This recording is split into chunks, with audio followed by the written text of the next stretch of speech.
सो data mining के अंदर जो है वो कुछ मॉडल्स होते हैं, ठीक है। 3 मॉडल्स जो है वो आपके होते हैं। एक हमारे पास होता है प्रेडिक्टिव मॉडल, ठीक है। प्रेडिक्टिव मॉडल जो है वो ये बताता है, एनालाइज कर रहा होता है कि पास में क्या हुआ था और फ्यूचर में क्या होगा, मतलब वो प्रिडिक्ट कर रहा होता है। डिस्क्रिप्टिव मॉडल के अंदर हम लोग जो है वो ये देख रहे होते हैं कि वो ये डेटा जो है वो क्या सेंस मतलब बना रहा है, या क्या इस डेटा की क्या रिलेशन है, आपस में ग्रुपिंग कर रहे होते हैं। फिर प्रिस्क्रिप्टिव मॉडल होता है। प्रिस्क्रिप्टिव मॉडल ये कहता है कि आप जो है वो डिसीजन क्या करना चाहिए अब आपको, ठीक है। तो डिस्क्रिप्टिव एनालिटिक्स जो है वो आपकी वो ये बता रही होती है कि क्या हुआ था, ठीक है। प्रिडिक्टिव ये बता रहा होता है कि क्या होगा, और प्रिस्क्रिप्टिव आपको जो है वो ये बता रहा होता है कि अब आपको क्या करना चाहिए। सो डिस्क्रिप्टिव मॉडलिंग के ऊपर आते हैं, ठीक है। ये क्या कर रही होती है कि सिमिलैरिटीज आपकी और ग्रुपिंग जो है वो हिस्टोरिकल डेटा की जो है वो कर रही होती है, ठीक है। और वो ये डिटरमाइन करने की कोशिश कर रही होती है रीज़न कि हमारा सक्सेस या हमारा फेलियर जो है वो क्यों हुआ। सो इसके अंदर जो है वो हम लोग क्या कर रहे होते हैं कि हम लोग जो है वो क्लस्टरिंग कर रहे होते हैं, ठीक है। या हम लोग जो है वो समराइजेशन कर रहे होते हैं, या एसोसिएशन जो है वो हम लोग कर रहे होते हैं, ठीक है। ये टेक्निक्स डिस्क्रिप्टिव माइनिंग के अंदर जो है वो आपकी कैटेगराइज हो रही होती हैं, ठीक है। इसके अंदर हम एनॉमली डिटेक्शन भी कर रहे होते हैं, और हम लोग जो है वो different TA principal component analysis और ये डिफरेंट चीज़ें जो है वो हम लोग कर रहे होते हैं। बेसिकली एसोसिएशन का पार्ट ही है। सो डिस्क्रिप्टिव मॉडल के अंदर एग्जांपल अगर मैं दूं तो आपका जो टेक्स्ट सेंटिमेंट एनालिसिस है वो उसमें हो रही होती है, या आपका सोशल मीडिया रीडिंग हो रही होती है कि जो कस्टमर्स हैं वो क्या सोच रहे हैं और वो क्या चाहते हैं आपके प्रोडक्ट से, और ये जो प्रोडक्ट हमारा फेल हो रहा है ये क्यों हो रहा है, या अगर सक्सेस में जा रहा है तो क्यों जा रहा है, और ऐसे कौन से लोग हैं जिनको हम और टारगेट जो है वो कर सकते हैं, ठीक है। तो ये हमें जो है वो डिस्क्रिप्टिव नॉलेज दे रहा होता है कि क्या हमारे पास अभी क्या हो रहा है, अभी मतलब अभी का सिनेरियो क्या है, ठीक है। फिर हमारे पास आ जाता है प्रेडिक्टिव मॉडल। प्रेडिक्टिव मॉडल क्या कर रहा होता है कि वो ये क्लासिफाई कर रहा होता है कि पहले क्या हुआ था, अब आगे क्या हो सकता है, ठीक है।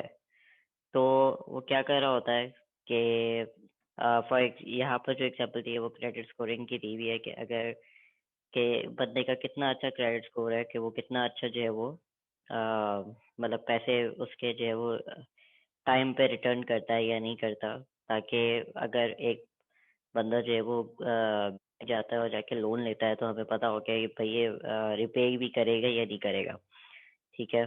सो ये ज़्यादातर जो है वो पास्ट के डेटा को जो है वो देख रहा होता है, और ये बताता है कि फ्यूचर के अंदर जो हम लोग अभी कर रहे हैं वो आगे जाके उसका क्या जो है वो रिस्पॉन्स आएगा, ठीक है। तो इसके अंदर जो है वो हम लोग क्लासिफिकेशन कर रहे होते हैं, ये टाइम सीरीज एनालिसिस हो रही होती है, और रिग्रेशन जो है वो इस कैटेगरी के अंदर फॉल हो रही होती है। तो ये बेसिकली जो है वो हमारे क्या निकाल रहा होता है, पैटर्न्स निकाल रहा होता है, और हमारे जो है वो आगे का ये हमें बता रहा होता है कि क्या हमें जो है वो करना चाहिए, या आगे क्या हो सकता है। तो ये हो गया हमारा प्रेडिक्टिव मॉडल, जो आगे हमें प्रेडिक्ट करवाता है। फिर हमारे पास आता है प्रिस्क्रिप्टिव मॉडल। प्रिस्क्रिप्टिव मॉडल जो है वो हमें ये कहता है कि आप का जो है वो जितनी भी अनस्ट्रक्चर्ड डेटा जो है वो हमारे पास है, जो कि डिफरेंट मीडिया से जो है वो आया हुआ होता है, चाहे वो मल्टीमीडिया और टेक्स्ट हो या फिर कोई भी जो है वो मीडिया हो। तो वो सारा का सारा जो है वो हम लोग क्या कर रहे होते हैं, उसको जो है वो अ, उस अनस्ट्रक्चर्ड डेटा को जो है वो स्ट्रक्चर में लाके उसको जो है वो उसमें से जो है वो सारी प्रेडिक्शन निकाल के एंड में हमें क्या मिलता है, हमें जो है वो एक डिसीजन या नंबर ऑफ डिसीजंस जो है वो मिल रहा होता है, कि आप जो है वो अपने इस डिसीजन के साथ ये कर सकते हो, ठीक है। तो ये डिसीजंस जो है वो हमारे मॉडल, हमारे जो बिजनेस होता है उसको जो है वो हेल्प कर रहा होता है, ठीक है। जब वो इस तो बेसिकली वो ये कर रहा होता है कि वो प्रिस्क्राइब कर रहा होता है ठीक है, कि ये करना चाहिए। सो वो सारे पैटर्न्स वगैरह देख के, वो सारे जो है वो प्रिडिक्शंस देख के वो बेस्ट आउटकम बताता है कि हमें ये करना चाहिए, ताकि हमारा जो रिटर्न ऑफ इन्वेस्टमेंट है या हमारे जो है वो सेल्स है वो इस चीज़ से बढ़ेंगी, या फिर हमारा जो प्रोडक्ट है वो पॉपुलैरिटी में इस वजह से जाएगा। तो ये जो प्रिस्क्रिप्टिव मॉडलिंग होती है वो इन चीज़ों के लिए होती है। फॉर एग्जांपल कि पिछले जो है वो 2-3 महीनों से कोई एक जो है वो ट्रेंड जो है वो चल रहा होगा, ठीक है। आजकल जो है वो हमारे पास कौन सा ट्रेंड ज़्यादा चल रहा है। सो अगर हम लोग जो है वो देखें इसको, तो फॉर एग्जांपल अगर हम लोग जो है वो किसी क्लोथिंग ब्रांड को देखते हैं, ठीक है, तो हर 6 महीने के बाद जो है वो डिज़ाइन सारे चेंज हो जाते हैं और डिफरेंट जो है वो डिज़ाइन आना शुरू हो जाता है, कि हर फैशन जो है वो डिफरेंट डिफरेंट उस पर जो है वो आना शुरू हो जाता है। अगर हम 5 साल या 10 साल या 20 साल का जो है वो डेटा देखते हैं, तो हमें जो है वो अंदाज़ा होगा कि बार बार जो है वो फैशन रिपीट भी होता रहता है, ठीक है।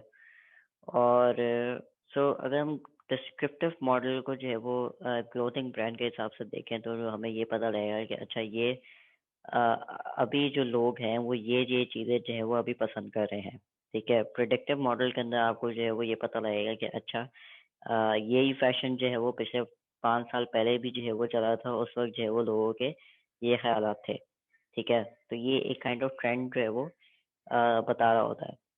तो प्रिस्क्रिप्टिव मॉडल जो है वो ये बता रहा होगा कि क्योंकि पिछले 5 साल पहले जो है वो ये इस वजह से जो है वो सेल्स बढ़ी थी, तो लिहाजा अगर आप अभी क्योंकि ये ट्रेंड चल रहा है और अगर आप जो है वो इस तरह करोगे, तो ये जो है वो आपके पास जो है वो सेल्स ज़्यादा बढ़ेगी। तो ये प्रिस्क्रिप्टिव आपका जो है वो आपका मॉडल हो गया। तो इसी तरह जो है वो आपके पास डिसीजंस, आपकी बड़ी बड़ी जो कंपनीज हैं वो डेटा एनालिसिस करके जो है वो, या आपके पास जो है वो डिफरेंट सोशल मीडिया से जो है वो सेंटिमेंट्स लेकर, या टेक्स्ट माइनिंग करके, या फिर मशीन लर्निंग इस्तेमाल करके, या ओल ऐप भी जो है वो आपका जो है वो। सो अब ये एंड है डिस्ट्रीब्यूटेड सिस्टम का। और हम लोगों ने जो है वो क्या, डेटा वेयरहाउस और आपका जो है वो ओल ऐप और डेटा माइनिंग, ये जो है वो 3 चैप्टर से, ये आपके 3 चैप्टर्स कंप्लीट हो गए। तो इसी तरह जो है वो आपके डेटा वेयरहाउसेस कैसे जो है वो डिफरेंट सोर्सेस से, डिफरेंट हेट्रोजीनियस सोर्सेस से जो है वो आपका डेटा क्लीन करके, ट्रांसफॉर्म करके जो है वो अपने अंदर डाल रहा होता है। और वो जो है वो टाइम आगे जो है वो जैसे जैसे टाइम बढ़ता जाता है, तो उससे जो है वो ओल ऐप और डेटा माइनिंग, ये डिफरेंट टेक्निक्स हैं जो कि आपके प्रोडिक्शन और आपके जो है वो ट्रेंड्स और आपके डिफरेंट एसोसिएशंस और डिफरेंट जो है वो उनकी वजह से, उनकी मदद से जो है वो क्या कर रहा होता है, आपको, आपकी कंपनीज को जो है वो डिसीजन मेकिंग में हेल्प कर रहा होता है। और इससे जो है वो आपका क्या होता है, आपका रिटर्न रेवेन्यू, या फिर आपका जो है वो इम्प्रूवमेंट इन प्रोडक्ट और improvement in sentiment of your customers के लॉयल्टी बढ़ जाती है, और डिफरेंट चीज़ें, ये जो है वो सारे इन टेक से और इन एल्गोरिथम्स से जो है वो आपको मदद मिल रही होती है डेटा माइनिंग की और ओलैप के, ठीक है। और ये सारी चीज़ें जो है वो आपकी कंपनीज, आपकी बड़ी बड़ी कंपनीज को जो है वो हेल्प कर रही होती है कि वो अपनी रिटर्न ऑफ इन्वेस्टमेंट जो है वो बढ़ा सके।